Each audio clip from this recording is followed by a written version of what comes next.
ஒரு மாத விடுமுறை, கோடை விடுமுறை முடிந்து நாளைய தினம் அனைத்து பகுதிகளிலும் தமிழகம் முழுவதும் அரசு மற்றும் தனியார் பள்ளிகள் திறக்கப்பட இருக்கிறது.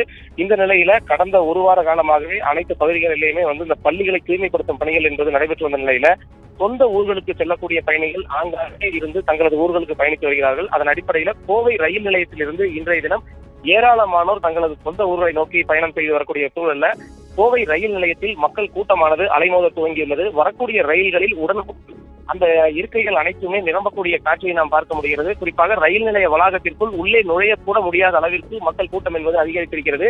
குறிப்பாக கோவையில் இருந்து சென்னைக்கு செல்லக்கூடிய ரயில்களில் அதிக அளவிலான கூட்டம் என்பது காணப்படுகிறது. அதே போன்று தென் மாவட்டங்களுக்கு குறைந்த அளவிலான ரயில்களை இயக்கப்படக்கூடிய நிலையில நீண்ட நேரம் காத்திருந்து பயணிகள் அந்த பயணத்தை மேற்கொள்கிறார்கள். குறிப்பாக சென்னைக்கு செல்லக்கூடிய பயணிகள் சென்னை வரை இருக்கக்கூடிய ஈரோடு, திருப்பூர், அதே போன்று சேலம், ஜோலார்பேட் வரையிலான இந்த பயணிகள் அனைவருமே ஏராளமாக தங்களது உறவினர்களை பார்ப்பதற்காக ஊருக்கு வந்த நிலையில இன்றைய தினம் தங்களது சொந்த ஊருக்கு புறப்படுவதால் இந்த ரயில் நிலையத்தில் அதிக அளவிலான கூட்டம் காணப்படுகிறது. கூட்டம் அதிகரித்து காணப்படக்கூடிய நிலையில கோவை ரயில் நிலையத்தை பொறுத்தவரையில் பாதுகாப்பு என்பதும் அதிகப்படுத்தப்பட்டிருக்கிறது. அதாவது ரயில் நடைமேடைகள் மற்றும் ரயில் நிலைய வளாகம் என அனைத்து பகுதிகளிலும் காவல்துறையினர் மாற்று உடையிலும் அதே போன்று சிசிடிவி கேமராக்கள் மூலமாகவும் கண்காணிப்பு பணியை தீவிரப்படுத்தி இருக்கிறார்கள். அதே வேளையில சென்னைக்கு செல்லக்கூடிய ரயில்களின் எண்ணிக்கையை அதிகப்படுத்த வேண்டும் எனவும் சிறப்பு ரயில்கள் இயக்கப்பட வேண்டும் என்பதும் இங்கு இருக்கக்கூடிய பொதுமக்களின் கோரிக்கையாக இருந்து வருகிறது.